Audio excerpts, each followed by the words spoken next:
comida. Está falando de frutos, verduras. Era isso que era o dízimo. A casa do tesouro ficava onde? Em Jerusalém. Ficava, não está mais. A casa do tesouro não é a igreja que um homem vai no cartório e escreve lá Ministério do Pastor Cuscuz. Isso não é a casa do tesouro. Isto é um edifício de pedra, onde cada um prega a sua doutrina, cada lugar tem o seu pastor. Que Deus que tem tanta casa é essa? Agora pergunta a eles assim: traz para a casa do Senhor, a igreja de fulano é a casa do Senhor. Ah, tá bom, pastor, então esse mês eu posso levar o meu dízimo para aquela outra igreja, porque lá também é a casa do Senhor? Vê se eles deixam.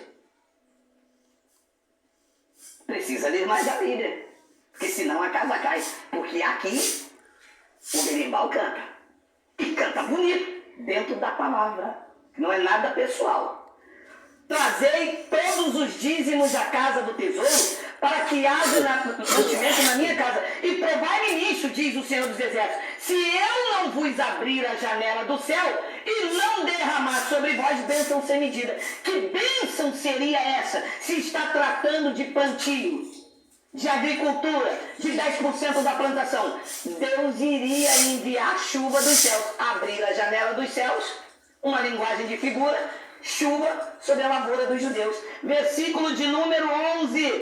Por vossa causa eu repreenderei o devorador. Para! Devorador aqui era uma espécie de gafanhoto, que tinha vários tipos de gafanhoto. Tinha o migrador. E esse devorador, por conta do povo estar em desobediência, em especial os sacerdotes, iria devorar a plantação dos judeus. Devorador aqui, eles que mandam a gente ler a Bíblia, eles que diz que são um erro teológico, transformaram em demônio. Mas demônio não come alface.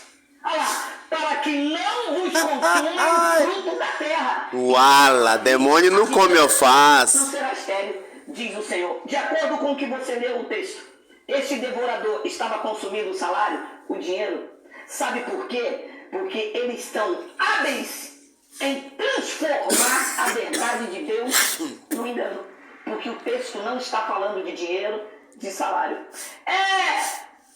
Mas Jesus em Mateus 23, mandou dar o dízimo. Já é Novo Testamento. Não é. O erro teológico também é isso.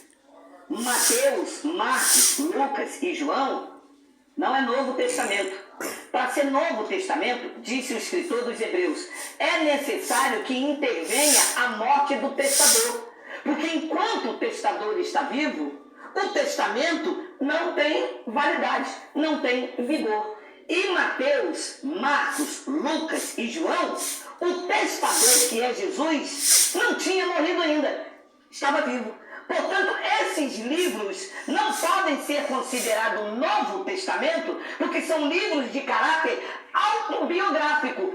Todas as vezes em que Jesus fazia um milagre, ele dizia, vai ao templo e oferece a oferta que Jesus mandou. Você vê os pastores mandar fazer isso? Não. Por que é que Jesus mandava oferecer a oferta de Moisés? Por quê? Porque ainda estava debaixo da lei. Ele nasceu sobre a lei, viveu sobre a lei.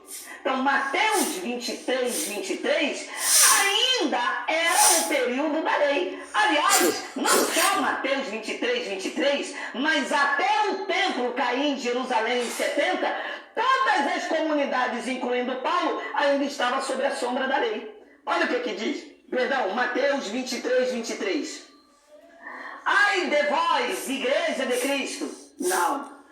Ai de vós, pessoas do Manaus, do Rio de Janeiro, do Rio Grande do Sul. Não.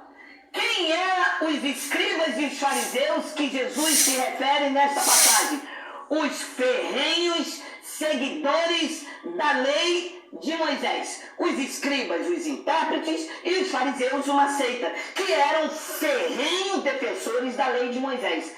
Vamos ler o que eles chamam de erro teológico e que diz que nós precisamos ler mais a Bíblia. Somos nós ou são eles?